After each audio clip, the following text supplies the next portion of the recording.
Doctor Oscar Edilberto y compañeros, mi nombre es Hiram González González y en esta ocasión, en este foro y a través de este video, voy a compartir con ustedes mis comentarios acerca de los libros Pueblo en Vilo y el libro El queso y los gusanos. Comenzamos.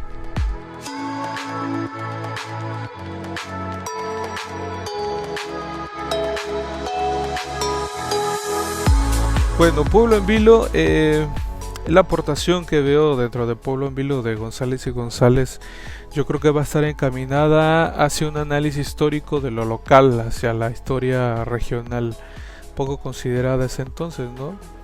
Entonces, va a trabajar en el pueblo en el que él pertenece, ¿no? Su trabajo presenta una nueva forma de hacer historia, ¿no? Porque pues la mayoría de los textos históricos que se hacían hasta antes de su aportación solo hablaban de las minorías pudientes, ¿no? Dentro de Pueblo en Vilo podemos encontrar la historia del pueblo donde nació Luis González y González, San José de Gracia, Michoacán. La forma que lo hace es recrear con un gran estilo de escritura, muy ameno, sencillo, humorístico, que te abre la imaginación de manera increíble. Y además gusta, ¿no?, explicar los valores de la familia, hace énfasis en la educación distinta que reciben pues, tanto hombres como mujeres, estas últimas más limitadas en sus actividades, ¿no? Nos habla al principio del libro, bueno, de una manera excepcional, sin que estés ahí en ese lugar, te ubicas en los 4 puntos cardinales, en la descripción del espacio geográfico es muy detallado, de la flora, de la fauna. Nos lleva de la mano en un recorrido no solamente dentro del pueblo, sino afuera, ¿no? Además de eso, explica cada paso cómo se conforma su arquitectura, las labores cotidianas de la gente. Una cosa muy trascendente es la recepción amistosa que la mayoría de las personas que vienen a ese lugar dan al extranjero, ¿no? Nos habla también acerca de la vida en el campo, que es una bendición, pues siempre en este ámbito las cosas son más relajantes, la vida es más pacífica. Para Luis González y González, la prioridad se encuentra en hacer historia en el camino, es decir, yendo al lugar preciso de nuestro objeto de estudio y preguntando a cada uno de los actores pues qué encontramos a nuestro paso. De esa manera es como él reconstruye la historia de San José de Gracia. Y en la lectura nosotros nos podemos ver la intromisión que él tiene, si así se le podría llamar, a los archivos personales, a las cartas, a los memorandos, como aquella historia de amor entre Pachinto y Josefa.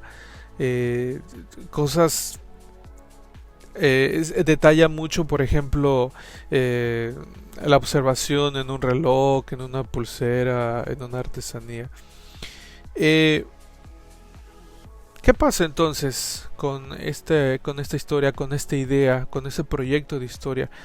Pues nada menos y nada más que da peso, ¿sí? todo este proyecto al testimonio de aquellos que han sido omitidos en las historias oficiales: los campesinos, los artesanos, las amas de casa, los estudiantes, ganaderos, bueno, entre otros, ¿no? Lo que permite también es de que la historia realizarle sea interesante a una mayor parte de la población, pues al leerla se sienten identificados, ¿no? Lograr ser parte de ella.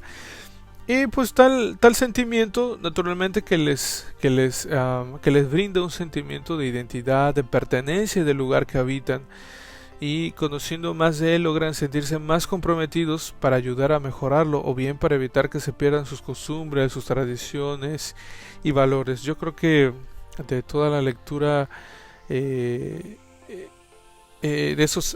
es uno de los puntos más principales: la identidad y la pertenencia que el autor trata de transmitir a sus pues en este caso a sus vecinos, al mismo pueblo de donde es él, ¿no? San José de Gracia. Y bueno, en muchas páginas nos describe cada rincón, cada espacio de una vivienda, así como del quehacer de las mujeres de la casa, lo que es inalcanzable, demasiado agotador. Nos habla acerca de la vida de los hombres, una vida más ligera, con poco esfuerzo, al aire libre, a la sombra de los árboles, caminando y soñando con lo que había en ese entonces, tener un buen caballo, eh, algo que les satisface en ese momento, ¿no? Nos habla acerca también de cómo los hijos van creciendo y a cierta edad pues ya empiezan a adquirir unas tareas más propias de un hombre. Nos habla también acerca de las festividades, cómo se realizaban. En fin, no se le escapa nada. Su narrativa es muy exquisita, ¿no? También nos habla acerca de los miedos, de las cosas sobrenaturales, de las creencias entre el bien y el mal. Enumera también las principales enfermedades que había en la población, aquello que les parecía importante de aprender, aquello que solamente observaban de algún modo, total, parcial, por ejemplo en el sentido religioso. Algo que hace muy bien al pueblo, algo que resalta mucho es la tradición oral que tiene, ¿no? De los dichos, los refranes, las historias de los antepasados, los héroes o algún otro acontecimiento digno de la misma tradición, ¿no? El concepto de patria de cierta manera le ser ajena, ¿no? Pero no así el de raza, el sentir de orgullo por lo que ellos han logrado, ¿no? Creo que la idea del autor es llevarnos de la mano lo más cercano al lugar que es el protagonista de este libro, ¿no? Abrir el imaginario de todo lo relatado, ¿sí?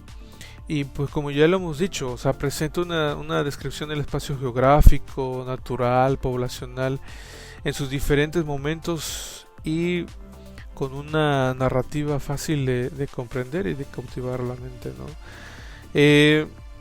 La obra de Luis González y González dentro de la historiografía mexicana me parece que sirve hoy en día, seguirá siendo analizada, es un punto de partida para exaltar las particularidades de las regiones, de las pequeñas comunidades, entenderlos más allá de una versión simplificada y pues de escalada de la historia nacional, ¿no? Entonces esa es la importancia de la obra de Luis González y González con Pueblo en Vilo, porque lejos de ser cuestionable es admirable, ¿no? Ya que nos permite a nosotros como estudiante pues mirar, comprender, analizar una vertiente muy interesante de la historia regional y sobre todo cómo él realiza este análisis histórico y que es muy enriquecedor para todos nosotros.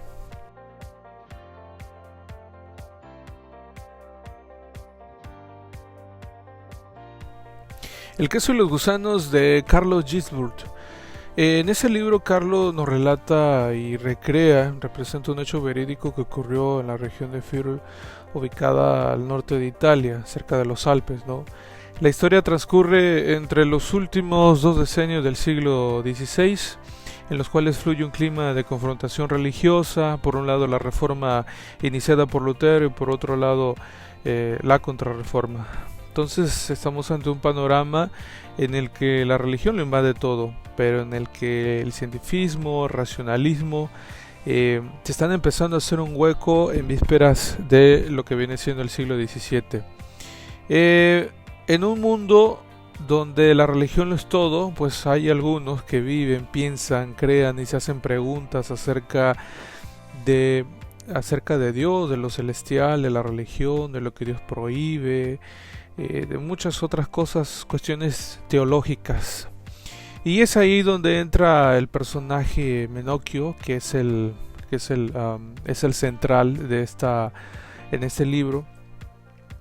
En ese personaje encontramos una idea de la crisis que se está viviendo en ese entonces, ¿no? Menocchio, como lo hemos leído, es un molinero, como muchos otros de su época, pero se destaca por el interés que él tiene acerca del conocimiento de las cosas, como lo hemos dicho, de la religión, de Dios, en realidad, y de la naturaleza, ¿no? Es muy raro, porque un molinero que tenga ese interés, tenga el deseo de conocer acerca de cuestiones religiosas, de dogmas y de tener una cosmovisión, un planteamiento muy distinto digámoslo así, a quienes pues no tenían acceso, digámoslo así, al mundo intelectual, pues es de llamar la atención, ¿no? La ventaja que encontramos es que él sabe escribir, sabe leer, y bueno, ambas habilidades y conocimientos eran pues ajenos a la mayoría de la población, ¿no? No solo quiere Menocchio ser un molinero, él quiere adoctrinar su espíritu, ¿sí? Él necesita alimentar esa parte espiritual. Y bueno, lo hace leyendo, ¿no? Menocchio cultiva un hábito por la lectura, él y otros con los que intercambia libros. Algunos libros son autorizados, otros son prohibidos y hasta perseguidos por la Inquisición desde entonces, ¿no? Esto le lleva a tener un pensamiento, una cosmovisión, pues un tanto, le podríamos llamar en ocasiones descabellada. Algunos libros le enseñan cuestiones pues altaneras, escapan del control, de la imaginación, de lo normal, y todo eso pues lo lleva pues a ser objeto bajo el dominio de los inquisidores, ¿no? De acuerdo a lo que leímos en el libro, pues son dos ocasiones, y pues ya sabemos, ¿no? Lo que finalmente sucede, ¿no? Su ejecución y su muerte. Lo que hace Menocchio es pues querer compartir sus inquietudes teológicas, ¿no? No solamente se queda con ello, sino que invita a sus vecinos, familiares, lo que en un primer momento le lleva a la confrontación con el párroco del pueblo, ¿no? Le acaba denunciando este último ante la Inquisición, y ya sabemos, ¿no? El triste desenlace ya que hemos mencionado. El queso y los gusanos, como con el subtítulo El cosmos según un molinero del siglo XVI, de el autor a considerar de Carlo Ginzburg, pues es un análisis de la sociedad del momento, de la confrontación religiosa, ¿sí? ¿Y cómo hace esto? Bueno, Carlos se da a la tarea de elegir un modelo de hacer historia, ¿no? Muy semejante, perdón, a la historia, a la microhistoria, a la historia regional, a la delimitación, ¿sí? Pero no escoge a un personaje de renombre, no escoge a un rey, no escoge a un noble, no escoge a un cardenal o un papa, ¿no? Lo hace con un humilde molinero, ¿sí? Al que en su quietud espiritual pues por el contexto histórico que ya hemos hablado, pues le jugó una mala pasada, ¿no? Menocchio, volviendo al personaje, no sabe que está usando más su razón que su fe para entender las cosas, y en esos tiempos esto te convertía en una amenaza. Posiblemente fue incomprendido en una mentalidad más abierta, adelantada a su tiempo, qué sé yo, ¿no? Menocchio, como lo leemos, llega a decir durante los juicios a los que ha sometido que esas ideas que tiene son producidas no por su raciocinio, sino por un espíritu maligno que lo confunde, que lo atormenta, que lo llega a decir un sinfín de cosas, que muchas de ellas hasta cierto punto no tiene razón. Es una mezcla, una cosmovisión muy compleja, ¿no? Carlo pues lo que hace es hacer eso, ¿no? Busca, recolecta datos y archivos sobre la vida y obra de ese molinero, ¿no? Y nos muestra un mundo de antaño, pero pues no tan lejano, porque sus consecuencias podemos hoy seguir observando, ¿no? La vida de Menocchio, la obra, sí, yo creo que es una muestra, una pequeña muestra de el problema, la punta del iceberg del problema que se le venía encima a la Iglesia Católica en ese entonces, ¿no? Pues lo más ingenioso de leer en el libro, pues es la cosmovisión que tiene esto. Ya lo había mencionado antes, pero es que es una mezcla entre lo celestial, lo material, entre lo metafísico y lo material, lo teológico con lo científico. Sí, entonces, ¿qué pasa? Que todos estos conceptos desencadenan en la negación de algunos dogmas, de algunos principios absolutos de la Iglesia Católica. Y quien sin saberlo, Menocchio compartirá preceptos anabatistas y luteranos, pues por lo cual fue considerado como un hereje, ¿no? Ya lo hemos dicho, declarado culpable de herejía y encarcelado de por vida. 2 años más tarde, tras súplicas, tras abogar por él, pues le fue conmutada la sentencia, ¿no? Con obligaciones de confesarse periódicamente, ¿no? Llevar el hábito, la cruz, la prohibición de las malas opiniones, de las malas palabras, lo cual incumplió, ¿no? Retomó nuevamente sus ideas, lo que le llevó a nuevos interrogatorios, pues finalmente a la tortura y a lo que venía siendo pues su muerte, ¿no?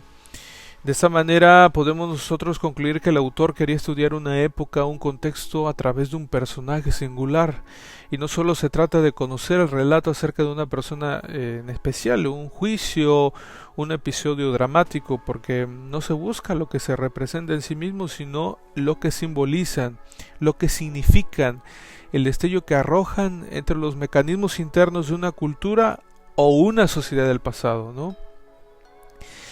Y podemos decir también que la estrategia de Gilbert es en donde articula toda la estructura, una estructura a largo plazo con acontecimientos de corta duración, ¿sí? Crea conflictos atrapantes en los que el autor no se queda en la simple exposición del proceso, sino que tiene una gran virtud, analiza cuál es la raíz de esas ideas, y en este caso las ideas que tiene el molinero, que es Menocchio, ¿no?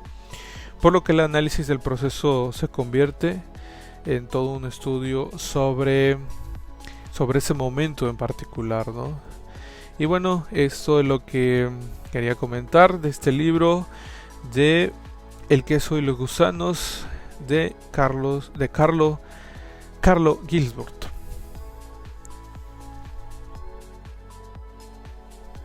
Bueno, pues hasta aquí mi intervención. Les agradezco a todos por haber escuchado y por ver este video. Doctor Oscar, compañeros, un fuerte abrazo.